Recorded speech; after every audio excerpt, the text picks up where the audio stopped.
Hace algún tiempo, en la página editorial de un periódico, apareció una caricatura muy inusual. Era un gran monumento dedicado al yo. Era un monumento compuesto de algunas palabras o frases cinceladas en granito y colocadas en un altar. Y alrededor había una multitud de personas con manos extendidas hacia ese monumento en actitud de adoración. Las palabras que estaban en ese monumento eran las siguientes: yo, a mí, mí, mío, a mí mismo. Estas 4 frases forman el altar del egoísmo. Y a ese altar al que toda la humanidad instintivamente se arrodilla todos los días. De ese altar han surgido enseñanzas populares que siempre nos han hecho cosquillas en nuestros oídos y las seguimos muchas veces sin estar conscientes de ellas. Por ejemplo, Grecia dijo una vez: sé sabio, conócete a ti mismo. Roma dijo: sé fuerte, disciplínate a ti mismo. La religión nos dice: sé sabio, confórmate a ti mismo. El epicureísmo dice: sé sensual, disfruta de ti mismo. La educación nos dice: sé satisfecho, agrádate a ti mismo. La psicología nos dice: sé confiado, realízate a ti mismo. El orgullo siempre nos grita: sé superior, promuévete a ti mismo. Mientras que el ascetismo nos dice: sé inferior, reprímete a ti mismo. El humanismo dice: sé capaz, créete en ti mismo. La filantropía dice: sé generoso, da de ti mismo. Y el legalismo nos dice: sé recto, limítate a ti mismo. El énfasis podrá variar, pero la terminación de cada una de estas frases siempre termina igual: mí mismo. No es exactamente lo que Dios tenía en mente cuando nos mandó a todos nosotros a ser siervos, ¿cierto? Cuando nosotros levantamos ese altar al egoísmo y lo adoramos indiscriminadamente, estamos haciendo a un lado el deseo del Señor de venir aquí a servir y no a ser servidos. Ahora, no es de extrañarse el por qué vemos que en el mundo que nosotros vivimos, con estos, por decirlo así, 7,000 millones de personas que viven en este planeta, hay tanta codicia, hay tanta rencilla, tanto conflicto, tanta crueldad. ¿Por qué? Porque todas esas personas estamos empujándonos los unos a los otros todos los días para encontrar satisfacción en el altar del egoísmo. No tiene nada de raro entonces que haya fricciones entre nosotros, que haya peleas, que haya divisiones, aún en la iglesia. Sin embargo, hay algo mejor que eso. Hay un método mucho mejor. Un método que sugiere que derribemos el altar al mí, yo, a mí mismo, a lo mío, y en lugar de eso coloquemos a los demás. Sé siervo, piensa en los demás, dice el Señor Jesucristo. La idea central de este mensaje es esta: nunca somos más semejantes a Cristo que cuando damos generosa y deliberadamente, al pensar primero en los demás antes que en nosotros mismos. Este es el momento en el cual usted va a escuchar un par de mensajes en los que le puedo asegurar que usted va a tener cierto tipo de alergias. Algunos se van a limpiar la garganta muy seguido. Otros quizás les salga un poco de sarpullido en la piel. Y a otros quizás les calienta mucho la banca y se van a querer levantar e irse de aquí. Porque vamos a hablar de algo que caracteriza al siervo de Dios. Y es que en nada nos parecemos más a nuestro Señor Jesucristo que cuando nosotros damos generosa y deliberadamente. Cuando pensamos primeramente en las necesidades de los demás antes que en las necesidades de nosotros mismos. ¿Pensar en los demás, pastor? Ah, claro, sí, pero después de ocuparme primero de mí mismo, ¿no? Incorrecto. Eso fue lo que Pablo les dijo a los creyentes que estaban en la ciudad de Filipos, cuando les dijo estas palabras que se encuentran en Filipenses capítulo 2, versículos 3 al 5. Vaya conmigo en la Biblia, Filipenses capítulo 2, versículos 3 al 5. Voy a estar leyendo de la Nueva Traducción Viviente, pero síganme usted en la que trae a la mano. Filipenses 2, versículos 3 al 5, para darnos cuenta que ese método sugerido por Jesús es mucho mejor que el que la filosofía de este mundo predica constantemente en el altar al egoísmo, al mí mismo. Mientras se encuentra el pasaje en Filipenses 2, quiero decirle lo siguiente. Hay muchas personas, incluso personas cristianas, que viven tan solo para tratar de impresionar a los demás o para tratar de complacerse a sí mismas. Como alguien dijo, gastamos dinero que no tenemos en cosas que no necesitamos para impresionar a gente a la que no le importamos. Si no, piense usted en una boda. Si yo hubiera sido sabio, le hubiera hecho caso a mi esposa cuando nos casamos. Porque ella decía, mejor huyámonos, ¿verdad? Y nos casamos por allá en otro lugar. Pero ahí estoy yo, no, ¿cómo voy a dejar a la iglesia? Y al rato teníamos que alimentar a 700 personas. Por la gracia de Dios y la generosidad de muchos que ustedes no saben, se pudo alimentar a esa gran multitud. Pero realmente nosotros llegamos a un punto en el cual tratamos de impresionar a los demás a costa de nuestro propio bienestar. O, aunque tengamos los recursos para proveernos de los gustos que queramos, los gustos que nos damos son para rendir culto a ese altar del egoísmo, no porque tengamos necesidad. El egoísmo trae discordias, puede arruinar un matrimonio. Acaba con la pareja y acaba con el hogar completo. Si no me cree, piensa en la persona con quien está casada. ¿Quién sabe? A lo mejor es pura coincidencia que esté casado usted con una persona yo-yo. ¿Qué es esa persona yo-yo? Es aquella persona que dice primero yo, después yo, luego yo y si sobra algo, yo. No en balde al jueguito ese de la bolita con la cuerda le llaman yo-yo. ¿Sabe usted por qué? Porque lo tira y luego lo vuelve a agarrar. Por eso se llama yo-yo. Y así son muchas personas.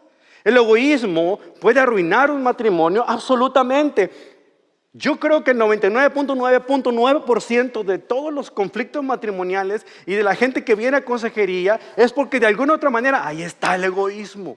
Son mis derechos, no me satisface, ya no es compatible conmigo, ya no me da lo que antes. Todo eso, egoísmo, egoísmo, egoísmo. El egoísmo no solamente destruye un matrimonio, sino también puede, hermanos, tristemente, arruinar una iglesia. Así como usted lo oyó. Puede arruinar una iglesia. Hace que los miembros se aíslen unos de otros. Hace que los miembros se quejen de todo.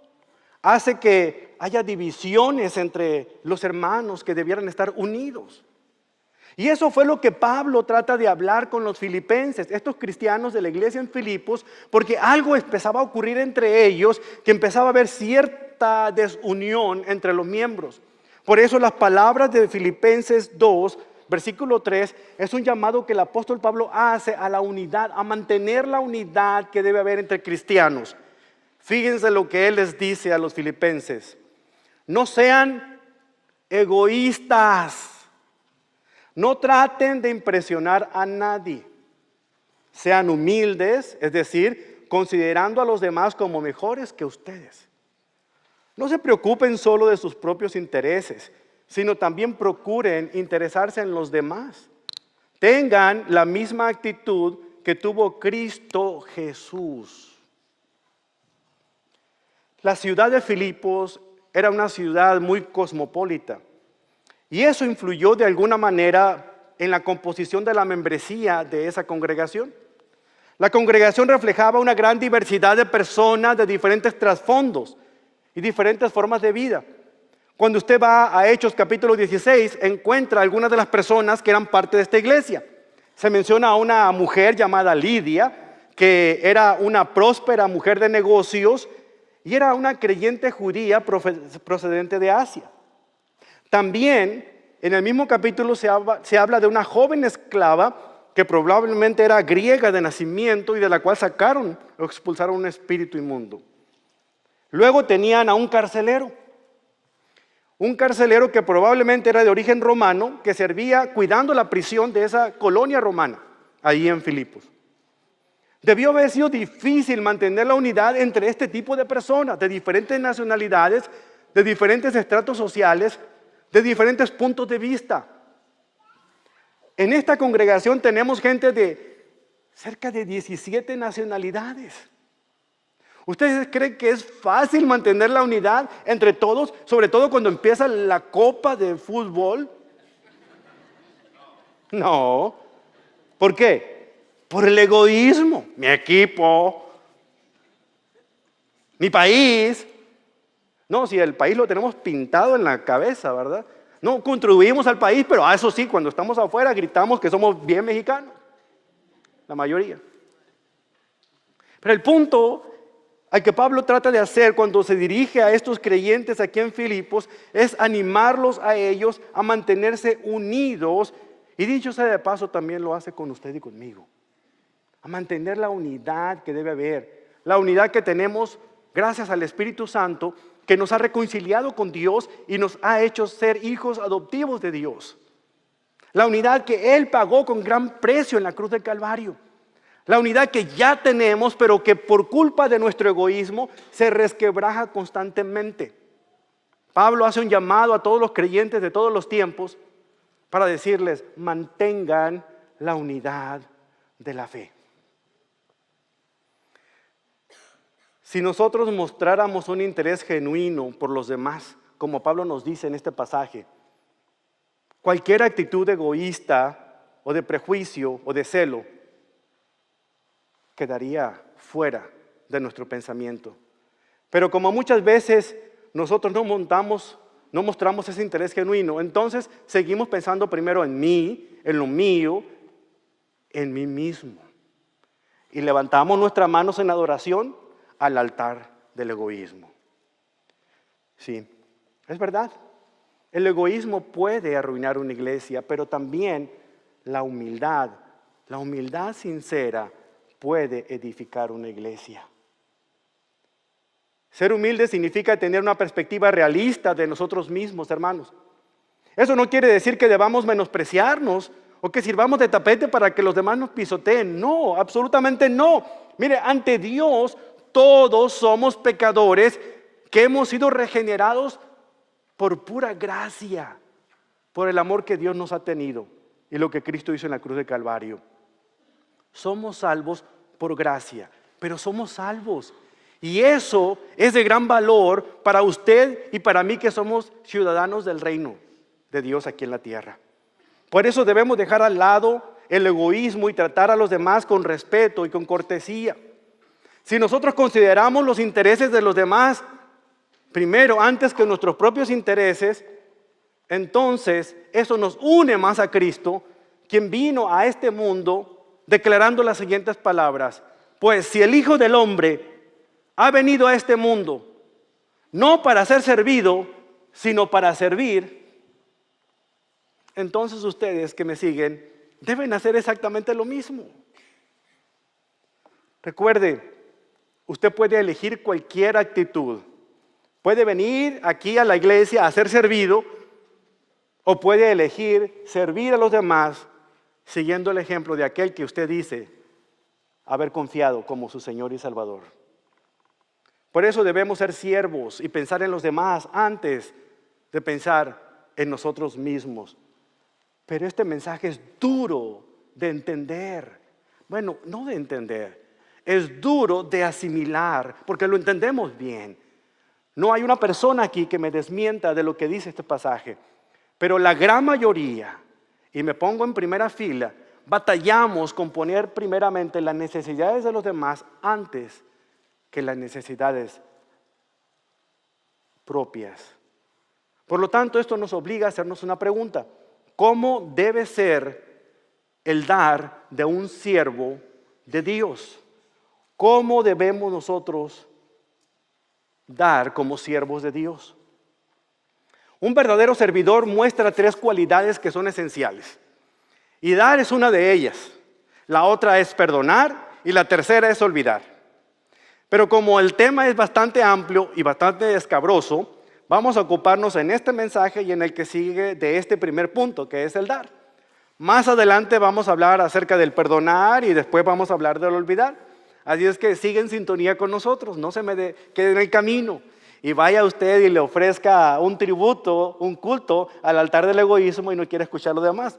La cosa viene muy interesante, se lo prometo. Sin embargo, estas 3 cosas reflejan específicamente lo que todo siervo o sierva del Señor debe mostrar de manera natural en su diario vivir. Esa es una de las medidas que podemos nosotros comprobar de que vamos avanzando en nuestro caminar espiritual hasta llegar a la madurez, cuando comenzamos a reflejar este tipo de cualidades. En el contexto en el que nos encontramos ahorita, hay 4 principios que el apóstol Pablo nos habla de cómo debe dar el siervo y se encuentran en la segunda carta que él escribió a los cristianos que estaban en la iglesia de Corinto. En 2 Corintios, el capítulo número 8, nos muestra a nosotros cómo debe dar aquel que se considera un siervo o una sierva de Dios. Dé vuelta a la página, vaya a 2 Corintios capítulo 2, versículo 8, unas cuantas páginas antes de donde se estaba ahorita en Filipenses. Perdón. El contexto en el que encontramos 2 Corintios capítulo 8 nos ayuda a dar a nosotros algún vislumbre, algo importante en cuanto a lo que estaba ocurriendo ahí en la iglesia de Corinto. Según el comentarista David Lowry, él menciona lo siguiente con respecto a la iglesia en Corinto. Dice: los corintios, al escuchar acerca de la ofrenda, preguntaron al apóstol Pablo cuál sería la participación que ellos podrían tener. En la primera carta a los Corintios, capítulo 1, versículo 16, Pablo les hace notar a todos los hermanos de allá de Corinto que los hermanos de la iglesia en Jerusalén estaban teniendo necesidades muy fuertes. Y empieza a pedir, no para él, sino para los hermanos de la iglesia en Jerusalén, una ofrenda monetaria.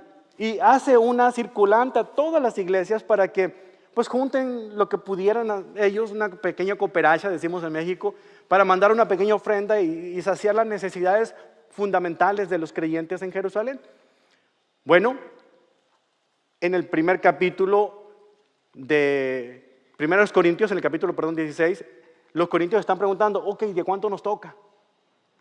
¿Cuánto es nuestra parte? Y aquí en la segunda carta, el apóstol Pablo comienza a recordarles un compromiso que ellos habían hecho que por alguna razón habían olvidado. Por eso el comentarista dice lo siguiente: Pablo los instruyó a acercarse de una manera más clara a cumplir con un compromiso contraído acerca de estos arreglos que habían hecho anteriormente. Pero las buenas intenciones no se habían traducido en hechos, por eso Pablo tuvo que enviar a Tito a la iglesia para hablar con todos los corintios y recordarles que necesitaban que cumplieran con su palabra. Pero de alguna manera él quería que los hermanos en Corinto se sintieran animados con estas palabras. Y por eso les escribe esta segunda carta de una manera tan especial. Escribiendo desde Macedonia, el apóstol Pablo esperaba que la noticia de la generosidad de las iglesias de Macedonia le sirviera a la iglesia de Corinto para que se animara y dijeran: si ellos, que tienen menos que nosotros, han podido dar y se sienten contentos y animados y unidos, Nosotros que tenemos más, aquí estamos peleándonos a ver quién tiene más dones espirituales, a ver quién hace esto, a ver quién impresiona al otro y a ver quién tiene el mejor carro. No, él pensaba, los voy a animar diciéndoles, miren, estos que tienen menos están tan juntitos y animados y han podido dar. Y ustedes que pueden hacerlo, pónganse pilas y háganlo. Por eso en 2 Corintios capítulo 8, versículo 1, Pablo les dice estas palabras. Ahora, quiero que sepan, amados hermanos, lo que Dios en su bondad ha hecho por medio de la iglesia de Macedonia. Estas iglesias están siendo probadas con muchas aflicciones y además son muy pobres, pero a la vez rebosan de abundante alegría, la cual se desbordó en gran generosidad. Pues puedo dar fe que dieron no solo lo que podían, sino aún mucho más. Y lo hicieron por voluntad propia. Nos suplicaron una y otra vez tener el privilegio de participar en la ofrenda para los creyentes de Jerusalén. Incluso hicieron más de lo que esperábamos porque su primer paso fue entregarse ellos mismos al Señor y a nosotros, tal como Dios quería. Aquí en este pasaje encontramos 4 principios, 4 maneras en que usted y yo como siervos debemos dar al Señor. No es si debemos dar o cuánto debemos dar, se sobreentiende de que nosotros vamos a dar a la obra del Señor. Pero ¿cómo debemos hacerlo? Prepárese para anotar aquí los puntos. El primer principio se deduce del ejemplo tan sutil que Pablo da cuando menciona las iglesias que están en Macedonia.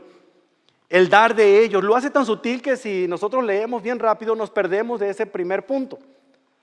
¿Por qué? Porque en primer lugar no se nos dice qué iglesias dieron ni cuánto dieron. En otras palabras, se hizo anónimamente, como deben ser. Las cosas que damos al Señor deben ser anónimas, sin que nadie lo sepa. Mire cuidadosamente el versículo 1 y notará que no se nombra a una iglesia específica. El apóstol Pablo únicamente dice, las iglesias de Macedonia. ¿Qué iglesias había en Macedonia? Yo hice mi tarea y encontré que estaba la iglesia tesalónica, la iglesia de Berea y también la iglesia de Filipos. Esas 3 iglesias estaban pasando por situaciones bien difíciles económicamente, pero todas se juntaron y reaccionaron a la primera invitación de sumarse a lo que Dios estaba haciendo en Jerusalén y ellos quisieron participar de la obra de Dios allá. Pero nadie se dio cuenta, nadie lo dijo, Pablo no lo menciona, por lo tanto, esa es una manera importante de nosotros aprender a dar anónimamente, que mi mano derecha no sepa lo que da mi izquierda, como dice por ahí un fragmento en el Evangelio de Mateo. Aparentemente nadie puso condiciones sobre cuánto debían dar cada una de estas iglesias, ni tampoco dijeron que ellos darían al pastor de la iglesia en Jerusalén siempre y cuando él se comprometiera a poner el nombre de ellos en una plaquita en una de las bancas, o al menos que grabaran su nombre en el púlpito para que todo el mundo supiera lo que habían dado, o al menos que hiciera una placa conmemorativa en la entrada de la iglesia para que todo el mundo supiera quién había contribuido a la obra del Señor. ¿No les ha tocado ver eso cuando visitan algunos lugares? Bendito sea el Señor que aquí no hemos puesto nombres todavía. Todavía, hermanos. ¿Cuál es la actitud que nosotros tenemos a dar? ¿Queremos realmente que nadie sepa lo que nosotros damos? ¿O queremos que todo el mundo se dé cuenta de lo que nos damos? Traemos aquí nuestra chequera y la abrimos enfrente del público para poner ahí que doy $2.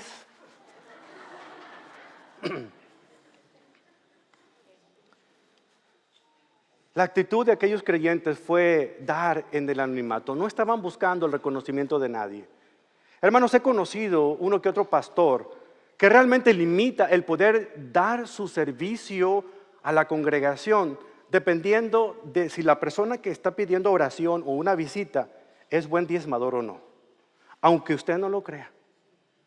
He estado en sesiones de negocios en iglesias donde realmente se atienden las quejas de algunos de los miembros y cuando se ve que son hermanos que nunca diezman, nunca diezma, no le hagan caso. Desde el momento que inició la iglesia en este lugar, la decisión que se tomó desde un principio por un servidor es que yo no supiera absolutamente nada de lo que daba la persona que viene a este lugar, sea miembro o sea asistente. Yo no sé cuánto da usted. Nosotros, los pastores, recibimos semanalmente la contribución que se da por parte de la iglesia en español, pero hasta ahí. Pero no sabemos el nombre ni cuánto da cada quien. Y nunca queremos saber. Las personas que recogen la ofrenda tienen estrictamente prohibido estar leyendo los cheques que ustedes depositan en el plato de la ofrenda, simple y sencillamente porque no queremos enterarnos absolutamente de lo que usted da. Pero sí sabemos cuánto entra semanalmente. Y déjenme decirles, dicho sea de paso, que si sumamos y multiplicamos al año lo que entra aquí semanalmente, no alcanzaría para pagar el salario de una sola persona que trabaja aquí en la iglesia. Mucho menos de 4 personas de tiempo completo que tenemos en el Ministerio Hispano nada más. Pero no queremos saber cuánto da nadie, porque no queremos absolutamente nada que ver lo que tiene que ver entre usted y Dios y su responsabilidad como siervo o sierva de Él. Puedo asegurarle, y seguirá siendo así, que no vamos a estar nosotros limitados a servirle a usted, simple y sencillamente porque usted sea un buen diezmador o no. Pero los verdaderos siervos se contentan con dar sin que nadie los esté vigilando, sin que nadie lo sepa. Yo he ido a veces a iglesias que me invitan a predicar y el pastor se pone enfrente cuando vienen a dar la ofrenda. La gente pasa al frente y están depositando la ofrenda. Y ha habido casos concretos que me ha tocado ver y a veces me dan ganas de levantarme y salirme de ahí, pero pues yo no me sé regresar solo donde vine, donde veo que la persona le dice, hermano, de más, usted puede dar más.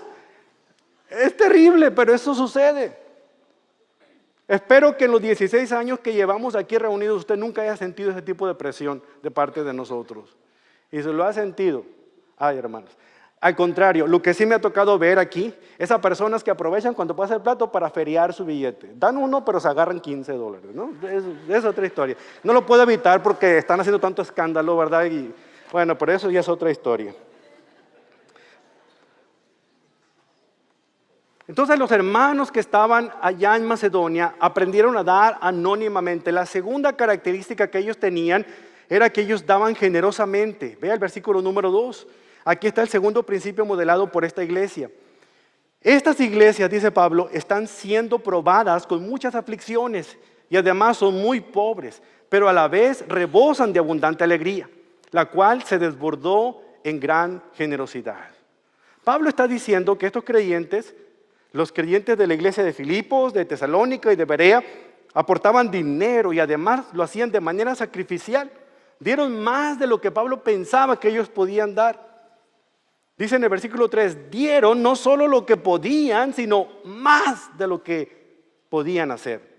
Aunque ellos también eran pobres, querían ayudar. El comentarista William Barclay habla sobre esto cuando escribe y dice lo siguiente, escuche, en la fiesta judía del Purim, se aplica la norma de que por muy pobre que uno sea, se debe buscar a otro que sea más pobre que uno y le hace un regalo.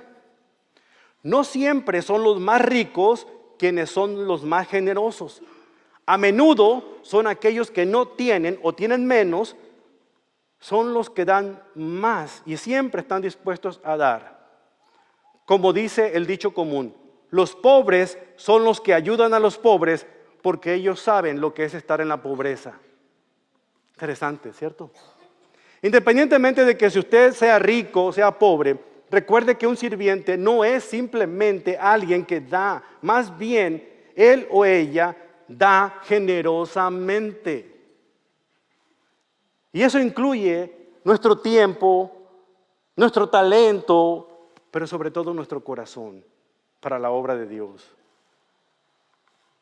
Muchas personas que asisten a nuestra iglesia tienen para dar, pero no dan. ¿Saben por qué? Miren a su alrededor.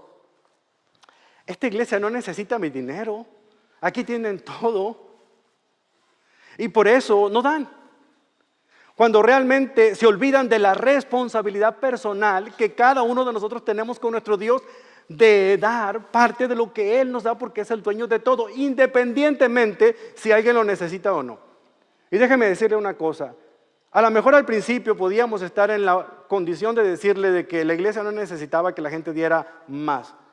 Pero desde hace algunos años nuestra iglesia ha sufrido bastante el déficit de personas que se han ido a otras iglesias. Frisco está creciendo, la ciudad está creciendo, iglesias están creciendo y muchas personas se están yendo de otros lugares. Otras personas deciden simplemente venimos aquí a ser consumidores y no participantes. Venimos a que nos entretengan y nos vamos a otro lado a gastar nuestro dinero.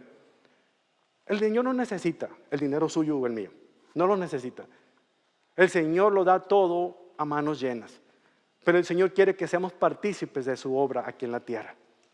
Y este es un punto en el cual ya me imagino todos los comentarios por Facebook, ya me imagino todas las cartas que voy a recibir, ya me imagino todo lo que usted está pensando. Ay, ya empezó a hablar como los demás, a pedir. Usted va a contar los sermones que me ha escuchado a mí predicar en 16 años que tienen que ver con esto. Es más, los pastores, amigos míos, compañeros y colaboradores constantemente me dicen, Carlos, tienes que predicar sobre eso. Y digo, a mí no me gusta. Pero aunque no me guste, tengo que hacerlo, porque no se trata de mí, se trata de usted y de Dios. Porque es nuestra responsabilidad personal con Él y de eso Él nos pedirá cuentas. Entonces tenemos que tener ese gozo para dar, tenemos que ser generosos al dar. Recuerde, hermanos, no es el monto lo que importa, sino el motivo con que usted da lo que da. Los hermanos de Macedonia no tenían nada, pero dieron de todo corazón más de lo que ellos no tenían. Dios no quiere que le demos de mala gana, en cambio quiere que lo que hagamos como iglesia sea reproducible a lo que hicieron las iglesias de Macedonia, que lo hicieron por dedicación a Cristo, por amor a los hermanos de la fe, por alegría de ayudar a quienes lo necesitaban y por el hecho de que simplemente era bueno y correcto y bíblico hacerlo. ¿En qué medida se asemeja su generosidad y la mía a los hermanos de Macedonia? El tercer punto, la tercera característica de cómo debemos dar los siervos de Dios, debemos dar voluntariamente. En el versículo 3 leemos lo siguiente, y lo hicieron, dice, de voluntad propia. Nos suplicaron una y otra vez el privilegio de participar en la ofrenda para los creyentes de Jerusalén. ¿Cuándo fue la última vez que usted escuchó que alguien suplicaba, por favor, déjame, por favor, que yo te ayude? Ay, Señor. Suplicar por contribuir, ayudar en las necesidades de los demás. Eso no es tan seguido, ¿verdad? Mucho de lo que nosotros damos hoy, de hecho, se hace por coacción de muchos de los predicadores que estamos motivando a la gente. Miren, yo he puesto una idea con los pastores de la iglesia, pero ninguno, me tiran a Lucas, ¿verdad? A loco, pues. Les digo, vamos a eliminar los platos de la ofrenda. Vamos a poner nada más algo allá afuera para que sepan que la gente va a poner sus contribuciones allá, pero no pidamos ofrendas más. Y yo sé que si levanto votaciones, todo el mundo va a estar de acuerdo. El problema, como ellos me dicen, me ubican en la realidad, entonces nadie va a dar. Porque hay algo que sucede cuando pasa el plato de la ofrenda y la vergüenza es la que me hace buscar la moneda más chica que tengo en el pantalón. A ver, esta no es de $2, esta sí es. Entonces me veo obligado a dar. Así es que todavía no puedo llevar a cabo mi idea todavía, ¿verdad? Pero espero que un día lo podamos hacer. Qué tristeza, qué vergüenza que alguien tenga que presionarle a uno para poder dar cuando es nuestra responsabilidad. ¿Dónde están aquellos siervos genuinos del Señor que suplican al Señor, Señor, dime dónde que yo pondré todo lo que soy y todo lo que tengo para que tú sigas haciendo tu obra en ese lugar? Pablo alentó este mismo espíritu de dar a los cristianos de Corinto cuando les dijo más adelante, en 2 Corintios 9:7, cada uno dé como propuso en su corazón, no con tristeza ni por necesidad, porque Dios ama al dador alegre. Significa que la siguiente vez que pase por mí el plato de la ofrenda, yo debo sacar mi cartera, ¿verdad? Y sacar mi billete y empezar a decir, ¡ja, ja, ja, ja! Ríase pues. Hacerlo alegremente y no presionado por las circunstancias. Ese es el punto que Pablo menciona aquí. Y sobre todo dice, propongan en su corazón, no saque la chequera aquí, ya propuso en su casa, ya hizo sus cuentas, hizo su presupuesto, sabe que le corresponde al Señor. ¿Quiere que usted que le dé un presupuesto que mi esposa y yo seguimos? Bien sencillo, mire, de todo lo que entra de contribuciones en la casa, de todo lo que entra de salarios en la casa, Lo primero que se hace es se aparta el 10% para el Señor. El otro 10% para ahorrar y con el 80% tenemos que aprender a vivir. Así de sencillo. Por lo tanto, no hay presiones de que, ay caramba, ahora recibí mucho. Ay, Señor. Estaremos como aquel hombre que le dijo al pastor, pastor, ayúdeme a orar porque no me va bien. Mire, yo no puedo ofrendar más porque no gano casi nada. Siempre tengo que traer $2 porque yo recibo apenas como $200 al mes. Le dice el pastor, hermano, voy a orar por ti para que el Señor te bendiga. Increíblemente y circunstancialmente, hasta el pastor se sorprendió. El mes entrante el hombre llegó bien contento y le dijo, pastor, ¿qué cree? Me aumentaron el salario. Pero cuando se dio cuenta de lo que le dio en el sobre, vio que seguían siendo $2. Hermano, ¿pero qué pasó? No, es que $200 son muchos. Era lo que yo ganaba en todo el mes. Y ahora me doy cuenta, pues, que sí es bastante. Mira, vamos a hacer algo para que no estés más con el Señor. Voy a orar para que te quiten el salario y te den lo que antes dabas, porque antes dabas de corazón y ahora das por necesidad. La cosa cambia, ¿no? Es muy fácil dar cuando es poco lo que damos. Pero cuando empezamos a sacar cuentas, ¿cómo nos cuesta ser sacrificiales? Porque empezamos a ver esto realmente desde una perspectiva mundana y no espiritual. Dios mismo nos ha dado a nosotros con alegría. Considere todo lo que Él hace por usted todos los días. Considere cómo Él se agrada con bendecirle, el darle salud, el darle trabajo, el darle seguridad. Simple y sencillamente, Él que lo ha creado a usted y a mí a su imagen y semejanza, se goza mucho cuando nosotros lo imitamos y en nada nos parecemos más a Dios que cuando damos generosa y libremente. La última, dar personalmente. Versículo 5.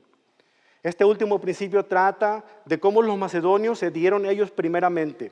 Dice el versículo 5, incluso hicieron más de lo que esperábamos porque su primer paso fue entregarse ellos mismos al Señor y a nosotros tal como Dios quería. Note el orden, primero al Señor y después a los demás. ¿Puede ver la correlación, hermano? Si usted se entrega primeramente a Dios, no tendrá ningún problema para entregarse a ayudar a los demás. Si usted se consagra a su corazón, si usted verdaderamente es un siervo de Dios, usted no va a tener problema para pensar si ayuda o no ayuda. ¿Por qué? Porque del corazón va a fluir el proveer por las necesidades, porque sabe que su Dios siempre le dará. Porque si Dios le bendice, lo hace con una cosa en mente. Él quiere bendecirle para que usted sea de bendición a otras personas. Él no quiere bendecirle para que usted acumule en el banco y se haga rico y millonario. Él le bendice para que usted sea de bendición. Esa es parte de lo que el Señor tiene en mente al decir este tipo de cosas. ¿Puede ver esta correlación? Por eso el Señor, cuando dejó bien registrada cuál era la más importante de las leyes, los mandamientos más importantes a seguir, dice que debemos amar al prójimo como a nosotros mismos. Pero antes dice, ama al Señor tu Dios con todo tu corazón, con toda tu alma, con toda tu mente, con todas tus fuerzas. ¿Ves la correlación? Si de verdad amas a Dios con todo tu ser, entonces el amor al prójimo fluirá. No puedes decir tú que amas a Dios y aborreces a tu hermano. No puedes. No puedes decir que amas a Dios y no eres generoso. No puedes. No puedes decir que de verdad crees en Dios cuando nunca contribuyes a la obra de Dios. Simple y sencillamente es una contradicción de términos. El escritor Elton Trueblood dijo lo siguiente: el hombre que supone que no tiene tiempo para orar o reflexionar, porque las tareas sociales son numerosas y urgentes, pronto encontrará que se ha vuelto fundamentalmente improductivo, porque habrá separado su vida de sus raíces. En otras palabras, si tú no entregas a la obra de Dios tu tiempo, no estoy hablando de dinero únicamente, pero tú no eres parte de lo que Dios está haciendo en este lugar, si tú no contribuyes con tu tiempo, si tú no vienes a adorar al Señor en conjunto, si acostumbras a faltar simplemente porque estás ocupado o que tienes mil cosas por hacer, estás alejándote de tus propias raíces. ¿Por qué? Como dice Trueblood, dice, el énfasis en el desarrollo interno, cuando se lo considera en su totalidad, resulta ser la empresa más desinteresada, porque así como vivimos el uno al otro, lo mejor que podemos ofrecer es a nosotros mismos. Todos en la vida estamos conectados, todos, aunque usted no lo crea. Alguien mencionaba que es como una cadena, y si cuenta usted 6 eslabones, esa es la separación entre uno y el otro. Pero todos de alguna otra manera estamos conectados. Por eso cuando nosotros nos entregamos al Señor, como lo hicieron los macedonios, quienes desinteresadamente prepararon el camino para poder entonces servir a los demás, nosotros también podemos hacer lo mismo. Cuando nos entregamos a nosotros mismos, primeramente a Dios, entonces veremos cómo fluirá. Ni siquiera nos tienen que pedir, simplemente nos pondríamos a decir, a ver, déjenme, yo quiero contribuir a esa causa, yo quiero contribuir a esa obra. ¿Por qué? Porque mi Dios me ha bendecido y aparte, Dios es muy bueno conmigo. Y yo quiero ser bondadoso con los demás. Dar anónimamente, dar generosamente, dar voluntariamente, dar personalmente, no es algo que se puede hacer sin estar en contacto primeramente con Dios, entregándonos a Él primero. Significa acercarse también a las necesidades de los demás. Nadie puede ser compasivo a distancia. ¿Usted cree que el samaritano pudo ser compasivo si no se hubiera acercado a ver al hombre que estaba en el camino medio muerto? El sacerdote que vino primero a distancia lo vio y se fue. Ay, pobrecito, ay. El levita que pasó, ayudante del sacerdote, del director de alabanza, dijo, si mi jefe no lo hizo, yo tampoco. Pero en cambio el samaritano, alguien odiado por los judíos, cuando Jesús contó la historia, no solamente vio la necesidad, se acercó, palpó al hombre medio muerto y sintió compasión y ayudó. Solamente cuando estamos cerca de aquel que tiene necesidad, entonces nosotros vamos a entender la necesidad y vamos a poder abrir nuestro corazón para dar. Este mensaje no es fácil, hermanos, ni de predicar, mucho menos es fácil de escuchar, pero es muy necesario de poner en práctica en nuestras vidas. Es un mensaje que nos ayuda a entender que todo siervo debe ser un hacedor de la palabra y no tan solo un oidor de la palabra, como dice Santiago. Porque si tú dices, como dice Santiago, si tú dices a la persona, ve y cúbrete porque hace frío, o tú que tienes hambre, ve y come pan, pero no le das un abrigo, no le das una pieza de pan, eres un hipócrita. Te has convertido solamente en un oidor de la palabra, pero no en un hacedor de la palabra. Y lo que Dios quiere son hacedores de la palabra. De eso hay tanta necesidad en nuestros tiempos. En este mensaje notamos que el dar es la característica principal de todo siervo de Cristo. Entonces el dar debe caracterizar la vida suya y la vida mía. Por eso aprovecha esta oportunidad para hacer dos cosas. Dos cosas para poner en práctica este mensaje. Primero, memorice lo que dice Filipenses 2, 3 al 4. Memorice esas palabras. Compárese a usted mismo con lo que Pablo dice en ese pasaje. ¿Está usted más preocupado por sus propias necesidades que por las necesidades de los demás? Haga las palabras de Filipenses 2, 3 y 4 su oración al Señor y diga, Señor, yo quiero pensar primero en los demás antes que pensar en mí mismo. Y en segundo lugar, reflexione en la verdad siguiente. Nunca somos más semejantes a Cristo que cuando damos generosa y deliberadamente al pensar primero en los demás antes que en nosotros. El autor brasileño Paulo Coelho escribió una pequeña parábola titulada La Margarita y el egoísmo. Escuche por favor. Soy una margarita en un campo de margaritas, pensaba la flor. Entre tantas otras, es imposible notar mi belleza. Un ángel oyó lo que pensaba y le dijo, pero si tú ya eres hermosa, Margarita. La margarita responde, sí, pero yo quiero ser la única. Para no oír más las quejas de esta flor, el ángel la llevó hasta la plaza de la ciudad. Unos días después, el alcalde fue allí con un jardinero para reformar aquel lugar y dijo, aquí no hay nada de interés. Cambiemos la tierra y plantemos geranios. Aquí no hay nada de interés. Plantemos la tierra y sembremos geranios. La margarita gritó, ¡un momento! ¿Por qué quieren matarme? El alcalde le dice, si hubiese más como tú, podríamos hacer una bella decoración. Pero es imposible encontrar margaritas en los alrededores y tú sola no haces un jardín. Y acto seguido arrancó esa flor. Cuidémonos de no rendir culto al egoísmo. Usted sabe perfectamente la opinión de Dios contra los que son orgullosos y egoístas. Debemos nosotros ponernos en la misma posición y con la misma actitud de nuestro Señor Jesucristo, quien no se aferró a ser igual a Dios, sino que se despojó a sí mismo, haciéndose uno de nosotros. Nunca somos más semejantes a Cristo que cuando somos generosos en nuestro dar y en nuestro servir. Mientras reflexionamos y oramos para terminar este mensaje, quiero animarle a que en lugar de ser egoísta, se centre mejor en amar. El amor le regala satisfacciones y profundas alegrías. El egoísmo le trae amarguras y hondos pesares. El amor le impulsa hacia adelante por el sendero de la unidad, pero el egoísmo le hace retroceder por el camino de la discordia. El amor le permite degustar de valores, de la amistad. El egoísmo, por el contrario, llena su vida de rivales y antagonistas. El amor hace de su hogar un oasis de paz, pero el egoísmo acaba con la pareja y destruye un hogar. El egoísmo le ayuda a perdonar y olvidar las ofensas. El amor le ayuda a perdonar y olvidar las ofensas. El egoísmo arruina su vida con el rencor y la falta de perdón. El amor le mueve a compartir y ser solidario. El egoísmo le obliga a acumular y a ser esclavo de las cosas. El amor le une a Dios y a los demás.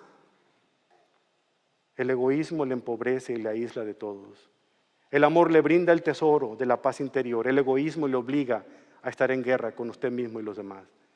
El amor le libera, el egoísmo esclaviza. ¿Qué hará usted este día? Hablemos con nuestro Dios.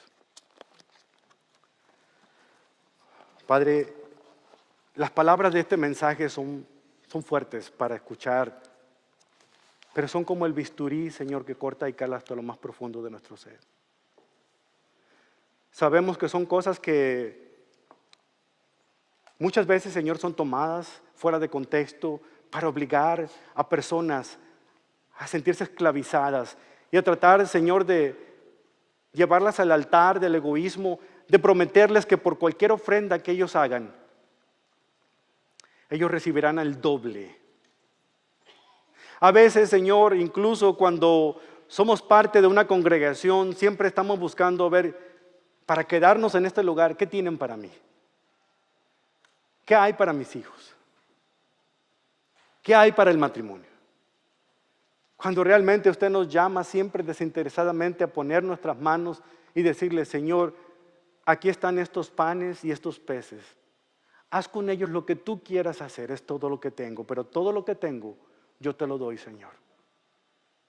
Y bendito Dios, usted hace milagros con esos 2 panes y esos peces. Señor, ayúdenos a comprender que la actitud de dar generosa y desinteresadamente es una de las cualidades que fluye naturalmente de todo siervo suyo y debe notarse en mí. Es por eso, Señor, que en este momento en el que nosotros nos disponemos a dar nuestros diezmos y ofrendas, Padre, ¿cómo va a cambiar nuestra perspectiva de aquí en adelante? De saber, Señor, que simplemente le damos un poquito de lo mucho que usted nos ha dado. Ayúdenos, Señor, a recordar que usted es el dueño de todo y que solamente de lo recibido de su santa mano le podemos dar. Pero lo más importante que podemos darle son nuestras vidas, nuestro corazón. Y es ese corazón el que le entregamos hoy en adoración. Reciba nuestra alabanza, Padre. Reciba, Señor, nuestra vida. Reciba todo lo que somos y todo lo que hacemos para gloria de su santo nombre. Todos decimos.